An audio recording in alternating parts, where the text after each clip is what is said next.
to this week's Medicinal Monday on the Alter Your Health podcast. I'm Dr. Susanna Alter. And I'm Dr. Ben. And we're both naturopathic doctors who empower individuals to heal themselves with whole food, plant-based nutrition and mind-body medicine. And we've got another really important and empowering message today on the podcast, episode today on the podcast. We're going to be talking all about the liver, of course. And sometimes I feel like we're kind of a broken record, at least when we're talking with our clients and community in the Thrive on Plants program at Alter Health. You know, we're talking about the liver. It all comes back to the liver. And we're going to be talking about why that is, why everything with regard to our health all comes back to the liver. And of course, why our liver is really under attack in our modern toxic world and what we can do about it, of course, most importantly.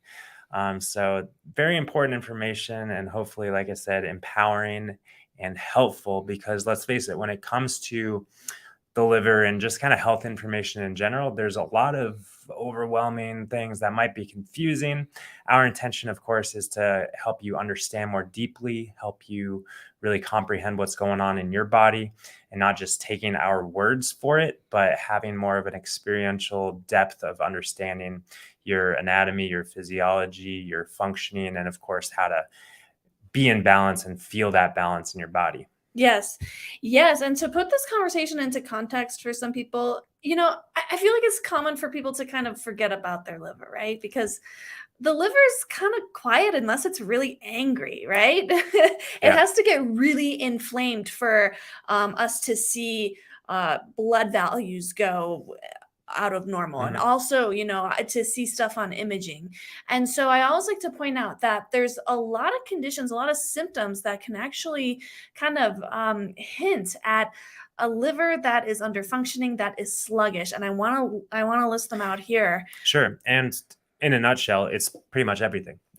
Pretty much everything. Every common symptom, from weight gain to cholesterol to, inflammatory systems to immune suppression to skin issues, so many things. Hormonal issues is a huge one. Yeah, but what else fits into that category of symptoms or conditions? Well, you just rattled off a ton of them. Yeah, but the main ones I do think of first are hormonal issues. Always have to look at the liver. Skin issues. Always have to look at the liver. Stubborn weight that isn't responding to a whole food plant-based lifestyle. Always have to look at liver issues. Same with stubborn cholesterol, like you said. Sleep issues, mysterious sleep issues as well. The list goes on. Yeah, and like you also said, conventional medicine, blood work, laboratory tests, imaging, as you probably know better than anyone, not really the best thing at picking up the subtleties of our physiology.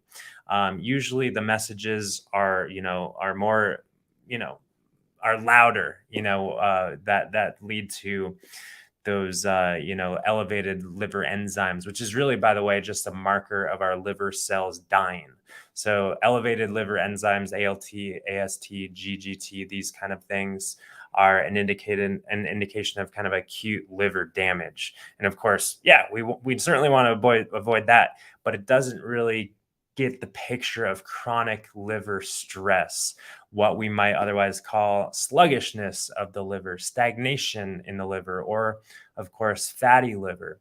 And maybe that leads us to kind of, understand the basic phenomenon and disease process in the liver is the process of the liver cells kind of becoming overwhelmed and becoming inflamed and accumulating fat that hinders their process in functioning properly. All of the processes from, of course, detoxification and cleansing and breaking down stuff that shouldn't be in the body, balancing hormones and whatnot. Also, just the storage of glycogen, which is a storage form of glucose, the storage of amino acids and proteins, the breaking down of bilirubin and balancing blood cells and whatnot, and hemoglobin. Of course, our immune function and blood clotting pathways. So many things are required, optimal liver health and function.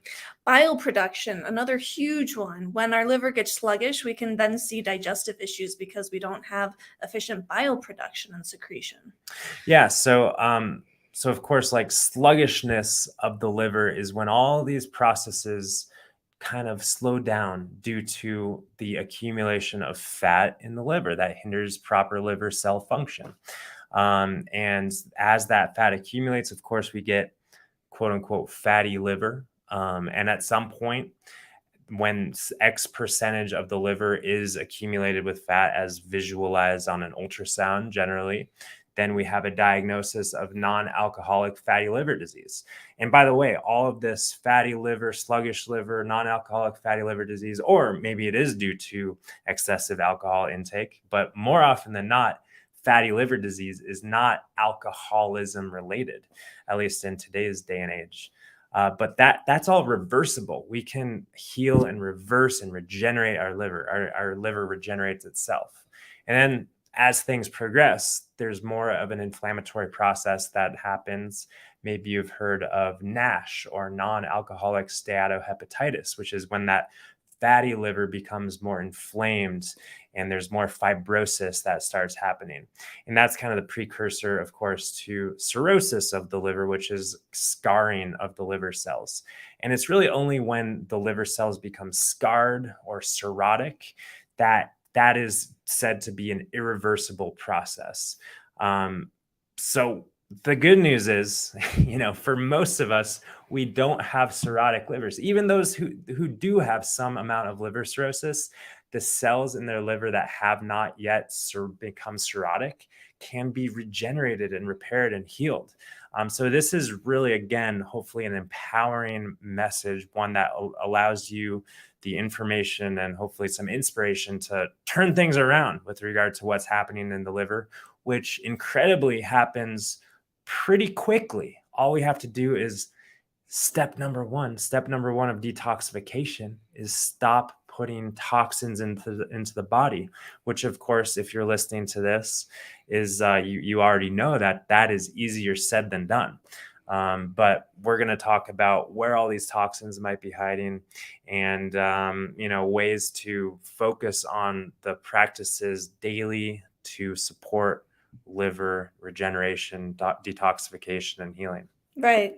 Yeah. So when we talk about really mitigating exposure to environmental toxins, we like to bring forward this visual, this kind of metaphor of your body as this bucket, or your liver and your detoxifying capacity as a bucket.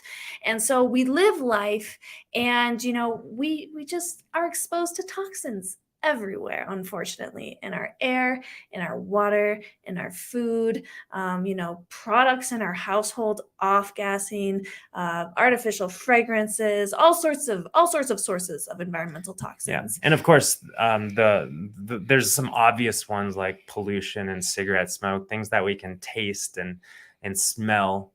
But there are more invisible things that, or maybe things like, it's like your shower curtain.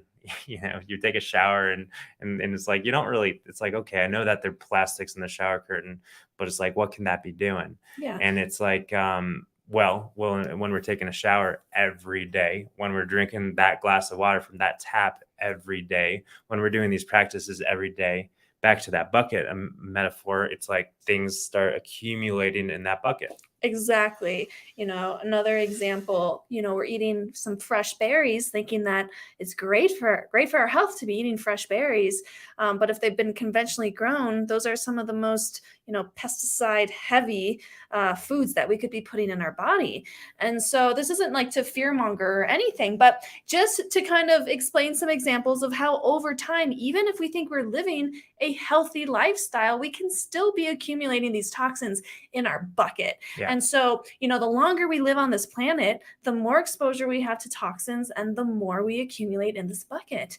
And, our body is amazing at detoxifying. It really is. We have so many brilliant pathways that detoxify and eliminate these toxins from the body. But when they get overwhelmed, essentially when the bucket starts filling up to the point of capacity and starts spilling over, that's when we start to manifest symptoms that are related to these impaired detox pathways. Yeah. Because oftentimes, what happens at the same time as when we're accumulating these toxins in our bucket is that our emunctory organs or our excretory organs at the same time are not working as efficiently. And we like to think of these excretory organs as these helpful holes or like a drain at the bottom of the bucket.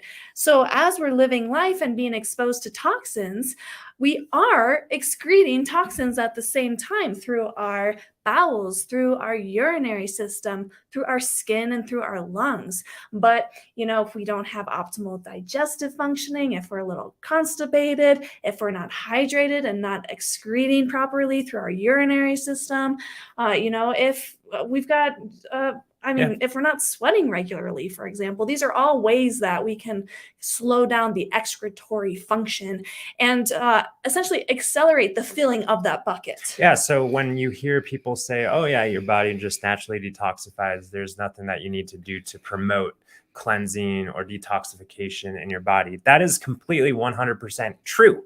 Absolutely.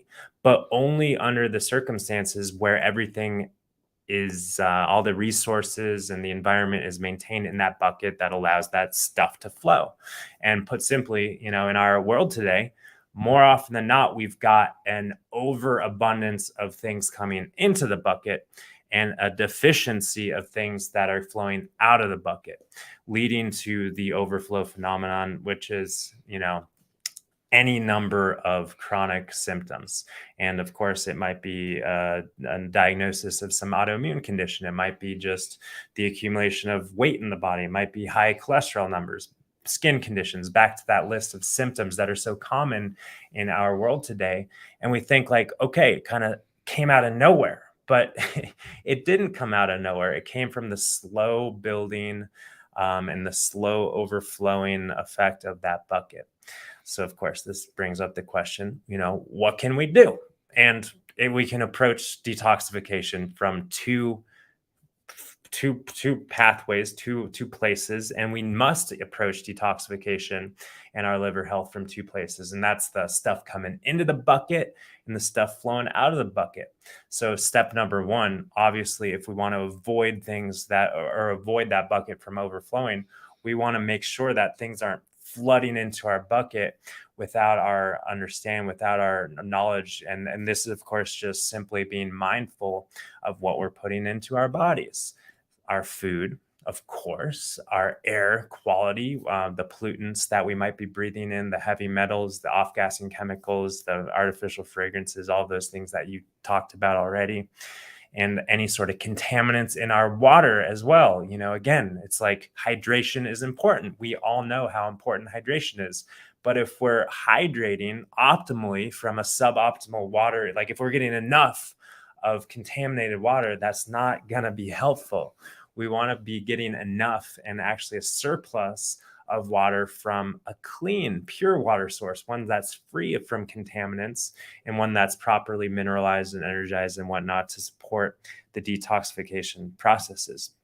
Because just going back a step to really what is happening in that bucket, what is happening in that liver, that is the quote unquote detoxification pathway.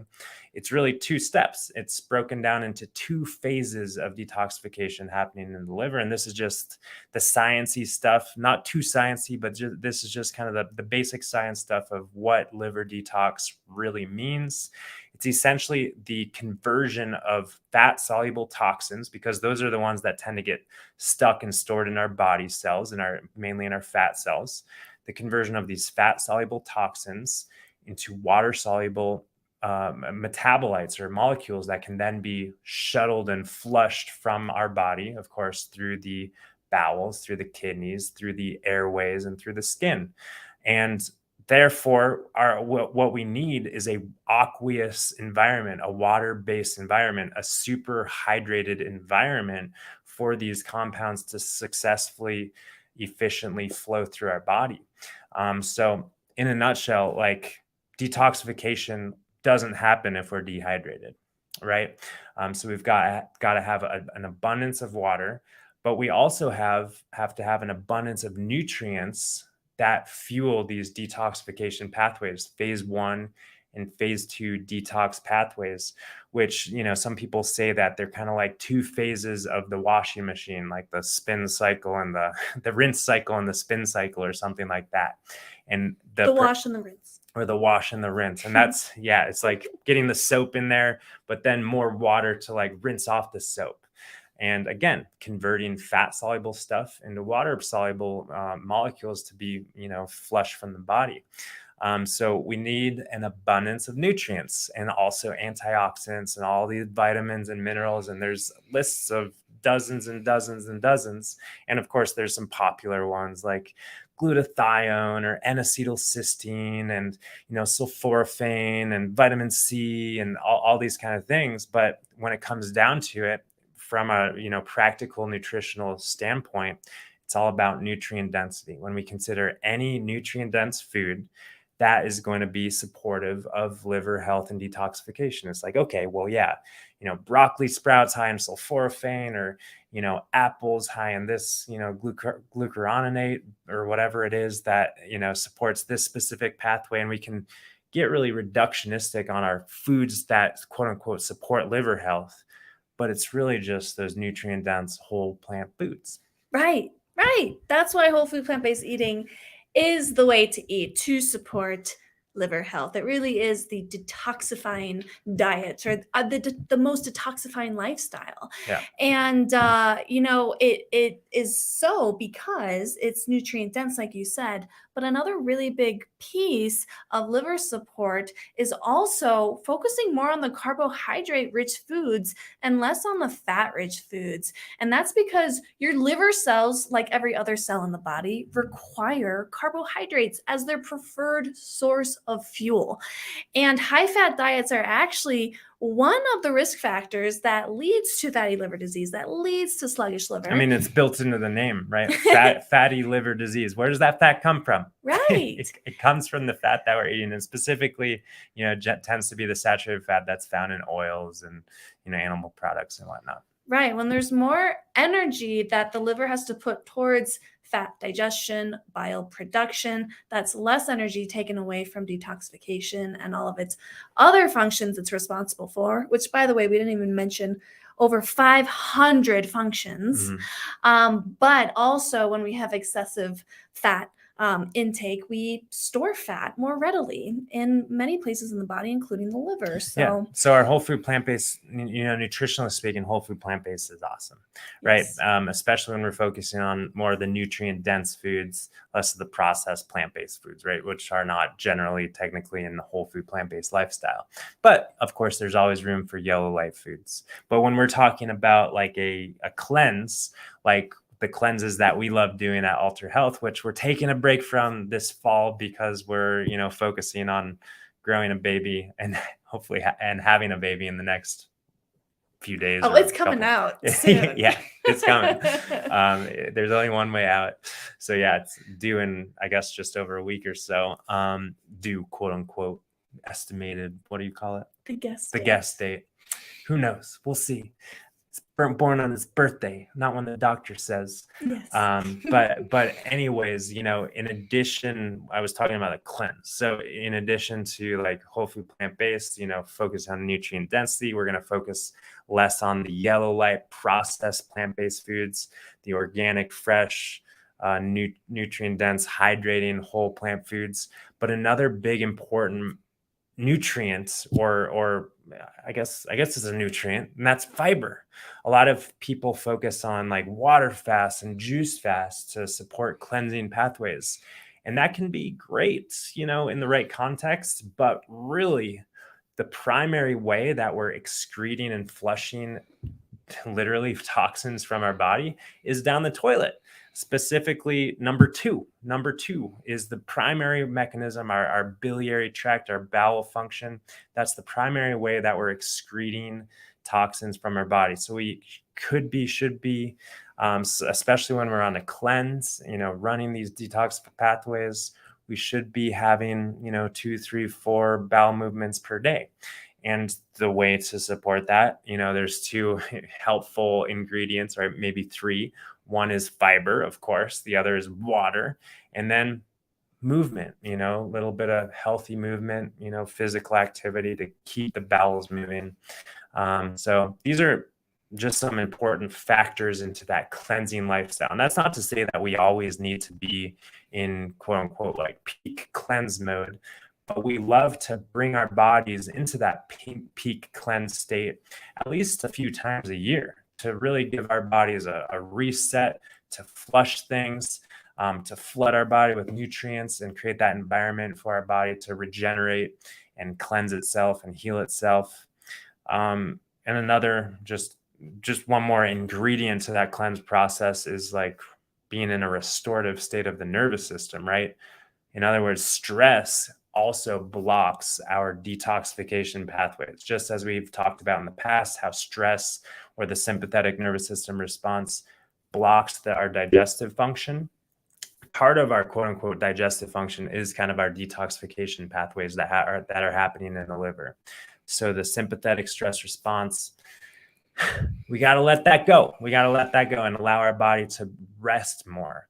And what that might mean is, scheduling more time in our day for more restorative activities and taking a little bit of a break, sleeping really well. Of course, these kind of things are really, really crucial for detoxification, because, put simply, like the cortisol and the stress hormones and the stress response, not only does that like shut off our liver detox pathways, but also gives the liver another thing to process.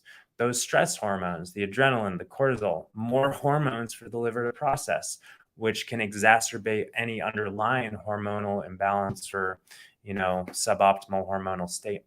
Right. Yeah. So as we said, the fall cleanse, we're going to skip this year. But honestly, what is so much more important, and I hope you're picking up on this, what is so much more important than doing, a seasonal cleanse once or twice or maybe even 4 times a year, is to live a detoxifying lifestyle and practice these cleansing practices on a daily basis and having them woven into your life so that they're effortless. Yeah. And that's really what Thrive on Plants is all about, is helping to create those healthy habits that ultimately heal your body or support your body in healing itself, essentially, right? So yeah, if you want to learn more about Thrive on Plants, you can always head over to our website, www.altered.health. Anything else, Dr. Ben? Well, it's funny because I feel like we kind of just scratched the surface of this whole liver conversation. Oh, yes. Another topic that often gets questioned when we're talking about liver health and detoxification are, things like colonics or coffee enemas and these kind of things, which, might be like higher, more intensive, invasive interventions. That's of course not to say that they don't have any place, but again, it's our day-to-day life that is really going to make the biggest difference. And then we like to say on top of our day-to-day life, there's kind of next level things in terms of herbs and hydrotherapy and, colonics or enemas or whatever we're called to do. But it's building that strong foundation that's going to carry us into our healing and regenerative potential. So yeah, I think it's a good place to wrap up and just invite you, little call to action if you're called to learn more, to take your detoxification pathways to the next level. For sure, consider the next cleanse, which will be happening in the beginning of 2023, I guess, which is just a few months away or so. Right after the holiday season. Yeah, but in addition to that, of course, there's Thrive on Plants programs, or the Thrive on Plants program, which offers continuous education and experimentation and depth experimentation. Experiencing and experimenting. Experiential learning. Well, I like to think about like life as an experiment. It's like we're trying it on, we're experimenting in our body, and we're measuring things, and we're of course hopefully continuing to live in that kind of, from that objective kind of scientific standpoint, rather than just like, oh, do what the doctor says, because we're trying it on and we're going with our body's wisdom. in an experimental and experiential sort of way. So yeah, that's what Thrive on Plants is all about. So head on over to www.alter.health to learn more. All right, everyone. We'll see you Wednesday for Wisdom Wednesday, talking about the liver. Hope to see you there. All right. Peace and love.